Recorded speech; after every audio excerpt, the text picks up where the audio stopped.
Holding someone accountable is not an attack, though may not also be a tea party. Accountability Africa is designed to always ask questions on how our commonwealth is being handled. And from the private sector, we pry into their customer service operations. Accountability Africa.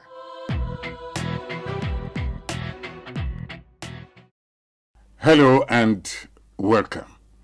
This is Accountability Africa, where we hold some special people accountable, people who are in charge of operations in government and private organizations, so also non-governmental organizations.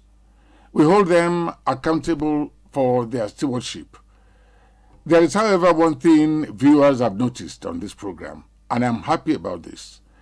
Many guests run away, and the reason may not be far-fetched.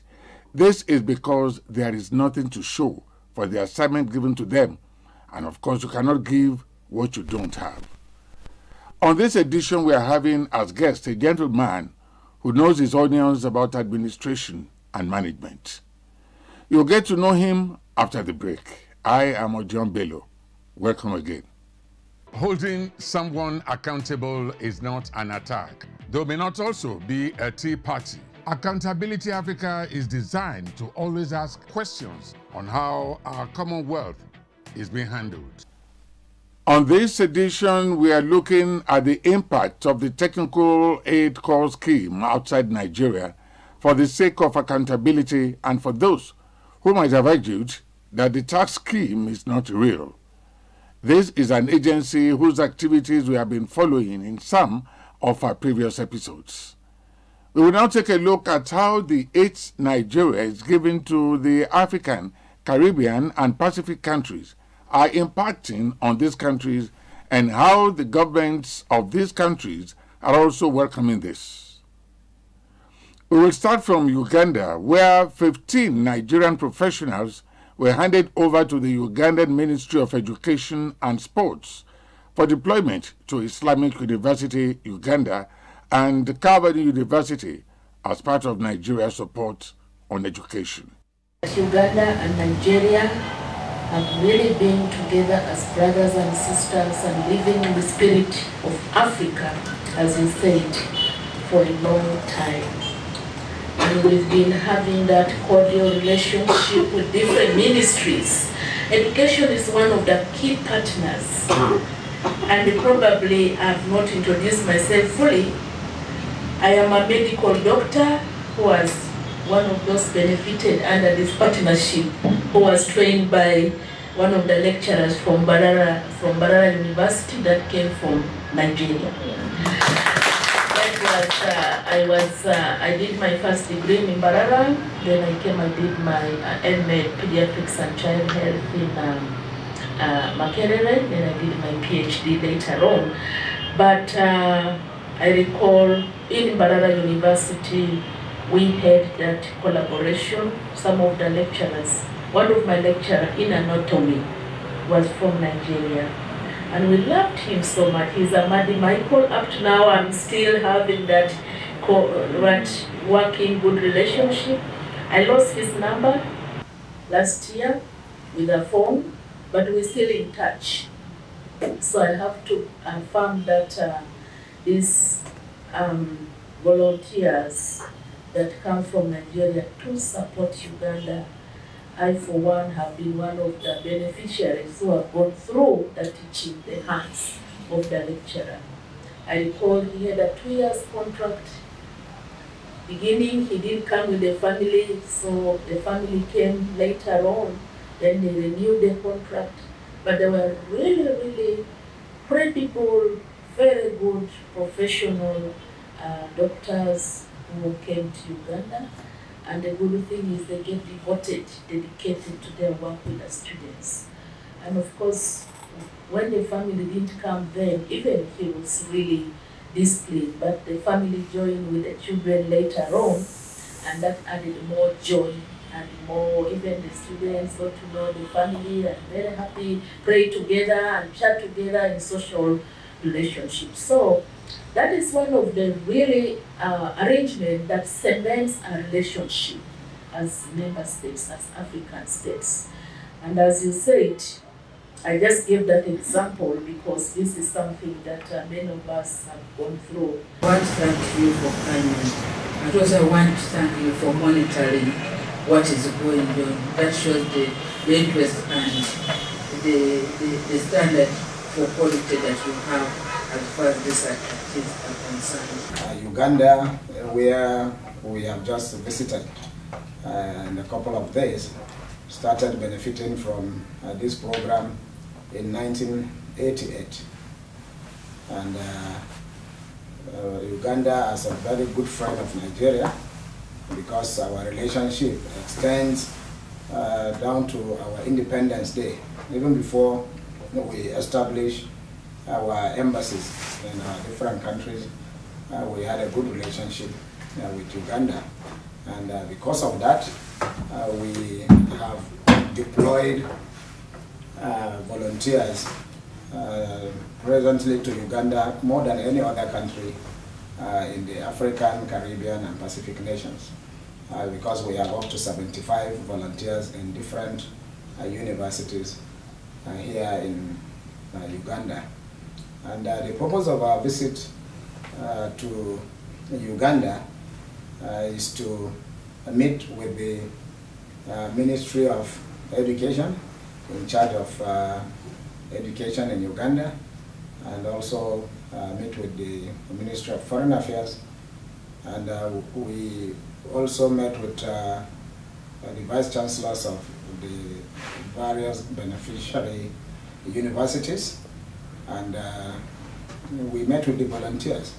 And we are very impressed with the report we have received from the Vice Chancellors of the universities, because the testimony was excellent.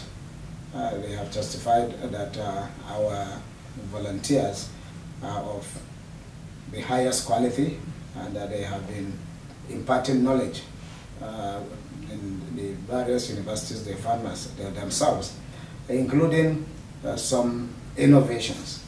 For example, there is one of our experts that have discovered the use of banana peels and cassava peels to make some paints or some materials for finishing of houses. So those are the type of innovations we expect from volunteers, because we are not only training students to get jobs, but we also train students to create jobs and become self-reliant through innovations and so on. And today, our meeting with the Honorable Minister of State for Education was very fruitful, because in the meeting we have come up with several agreements between the two countries, and going forward we will start deploying experts in the field of oil and gas and the other entrepreneurial skills to Uganda. Based on our discussion with the Honorable Minister of Education today, and you know, Uganda have just discovered petroleum and petrol and gas. The country will need experts in the area of gas and petroleum, which you know Nigeria has a lot of experience in, because we discovered petroleum and gas in Nigeria in the late 60s or so. So we have a lot of expertise in that regard. And to keep our good relationship with our fellow Ugandans, we will make sure we deploy these experts so that they will help in manning the newly discovered industry. And Nigeria, being a senior brother in the African continent, with our over 200 million population, we have to step in to see that we work hand in hand with our fellow African brothers and sisters to see that we achieve the dreams of our forefathers of one Africa and one strong continent called Africa. In Africa, we have a lot of human resources. Yeah. But what the directorate is doing and going forward will even improve in doing is to make sure we harness our human resources and utilize it within Africa properly. The Ministry of Education affirms its commitment to collaborating with the Nigerian government to facilitate transfer of skills and knowledge, as other stakeholders also expressed appreciation. We want our students to be employable, of course, so we focus on employability skills. In Uganda, we are the only university with a career and employability office. And the job of that officer is to make sure that we link our curriculum with industry, with the private sector, with government recruitment agencies, so that we train students who can fit into the job market. I came to know it from the last volunteers who were here. Okay. So we had volunteers from 4 different fields. We had them in medicine, health sciences, agriculture, veterinary medicine. We had one, I think, in economics. So it was quite a good team. So they contributed much in terms of educating our youth. As you mentioned, each and every country is really struggling to make sure that we can have a well-educated youth. So basically, I would request you probably that we can resume sending volunteers, because as I said, since the last delegation, we still have one who are still with us in the College of Medicine and Sciences, and we would really want to see more coming into. We still need them. You see, we run 6 colleges on 11 campuses across the country. So we have campuses in north, south, east, west. So that's how it is. So we have the leadership of the vice chancellor is like the CEO of the university, and then we have the deputy vice chancellors. Then we have the principals. Principals are the ones who run the colleges. Okay. And then under the college, there are schools. Below the schools, you have departments. So we have more than 100 programs, undergraduate, we have many postgraduate programs, both at master's level and PhD level. So areas that are coming up in my mind always that we discuss in our senior management, there are areas related to the agriculture, veterinary medicine. It's quite critical. We don't have many vet doctors, yet it's an area that we are aiming to develop as a country. In Eastern Province now, the government is constructing a big milk processing plant. So, which means the pressure is really on us in terms of what we're going to do as a university to give people to service the investment the government is putting into that. So we currently have a veterinary school, veterinary medicine school, but it is transitioning to become a full-fledged college because of the attention the government is putting into the veterinary medicine. Another area, it's medicine. We always need people, as you know, medicine is quite vast. Even if you have a general medical doctor, you would still need someone from pediatry, you still need a surgeon, you still, so those are it's quite vast.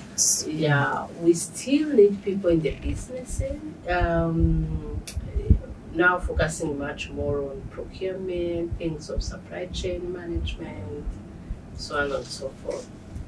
For science and technology, our focus is on new programs now. We are going to be making up the best 9 with the new programs we are developing, which are under accreditation process. I originally worked with Bayero University, Kano, and now since I was posted to Uganda, I work with Cavendish University.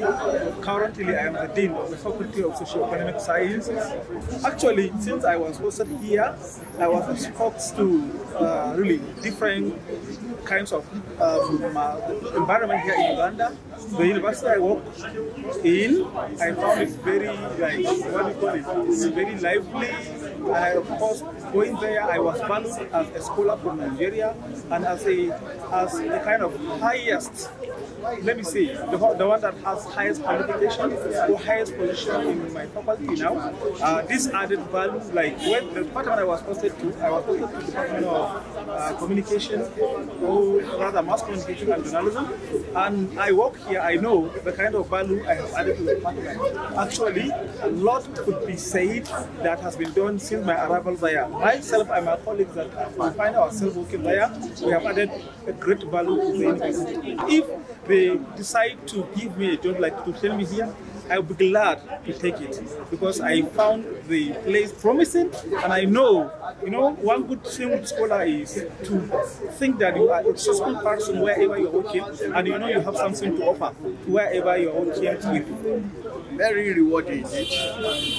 By coming there, like I mentioned, we discovered that institutional capacity strengthening was lacking. I submitted 11 proposals, which the university have implemented. When we came in, the students were about 30 in number. They have increased to about 200 now. You see, when you look at the value, when you look at the value, we have contributed more than even expected. Clearly, because the tech lookers were there, we were able to lead them in the teaching, we were able to lead them in the research, we were able to do the field works. We were motivated, and the people loved it. The university loved it. And when you, not that money, but in building, capacity building, has gone a very long way. And one thing I see for our program, for this program, is that it's a very good way of selling Nigeria and professionals. Then secondly, we are also seen as a way that we outsiders will be able to interact with the members here, and we will see that we engage in more of community development. And in agriculture where we were, we produced food last year, and many of the community came to buy. So we aided food security. What I have seen so far, I know Nigeria is having a good image here in Uganda. Yeah, my area is computer science. Yeah, so because like when you come to the school where I serve, you see that those schools have appointed Nigerians in key strategic positions.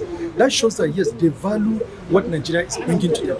You see deans of faculties, head of departments, directors of units as Nigerians. And then personally to me, like what I've just said inside the common room there, tech is one of the things, the best thing that has happened to me in life. Because when I was mentioning what I achieved, when I came out now, people are like, is it true that what? I said, yes, it's true. It's part of prudent management of resources. I don't waste resources. When I was coming, I knew what I was going to be paid. Therefore, I might make a plan. I made a plan that I'm going to achieve this, and that. So I was just following up with the plans. And so far, I've achieved almost 90%. Coming to TAG, you're not only gaining financially, but you're also improving yourself academically. Because you come here, you get another different system of education, which you compare with your own, and then you now see what is the weakness and strengths of your own and then their own here. So I'm sure now, if I go back to where I am working, they will see a good improvement of myself from what I've also learned. Because as a lecturer, you are also teaching and you are learning as well. So from what I've achieved so far now, I think I've become more packaged, more developed, which I am sure if I go back, I'm going to give back to what Nigeria has done for me.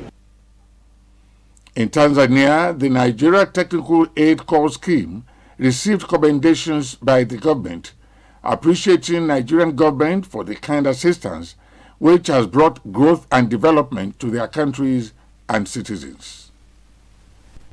Representatives of the Tanzanian government expressed appreciation when they received Nigerian volunteers for deployment upon arrival.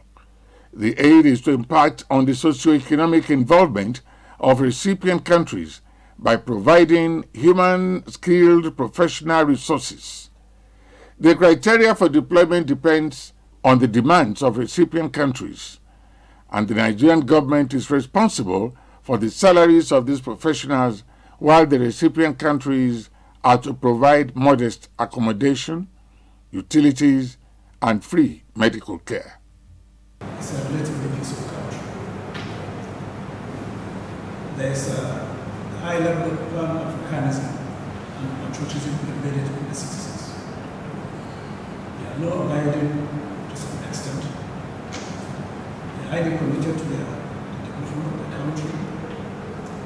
The country is run in phases. This time around, we are the sixth phase of the government.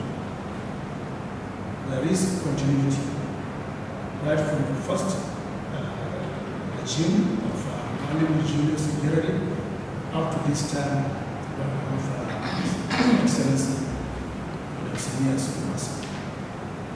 It's a very straightforward government.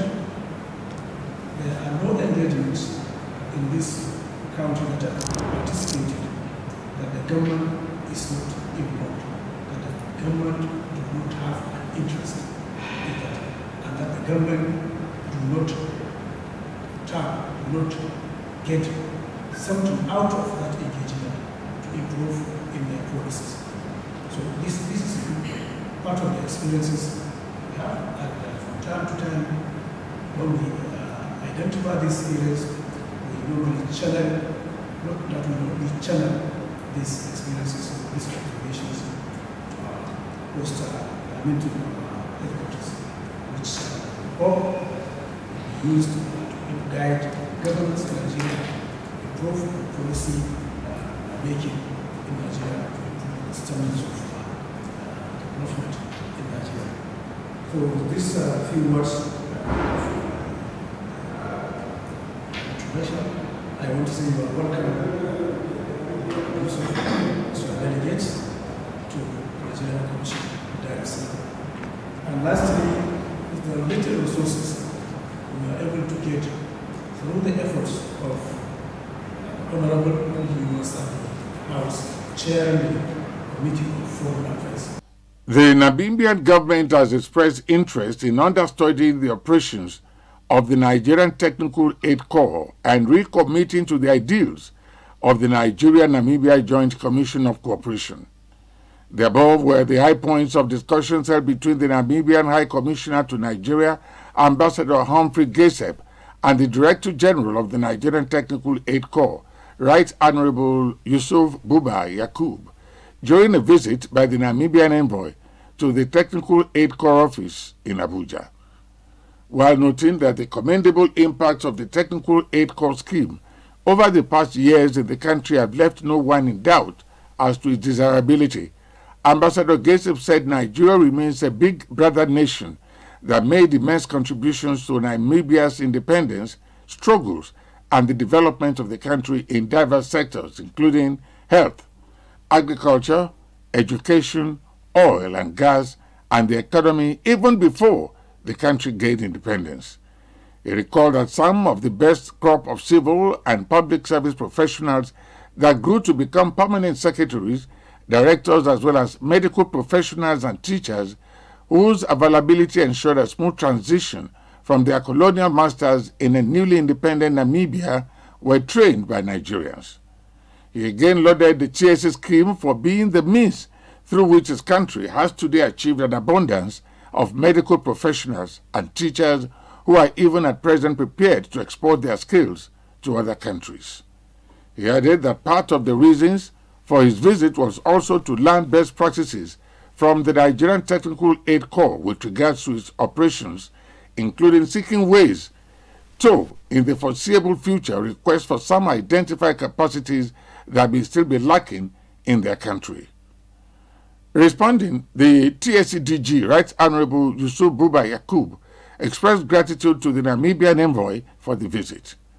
He reiterated the commitment of the Tinubu administration to continue to provide technical assistance to brother nations across Africa, the Caribbean and Pacific countries, and lauded the vision of the founding fathers of the tax scheme, which he pointed out hard in the past 37 years, broken foisted geographic barriers among brothers, ensured transfer of technical skills, and midwifed cultural exchanges, among other benefits.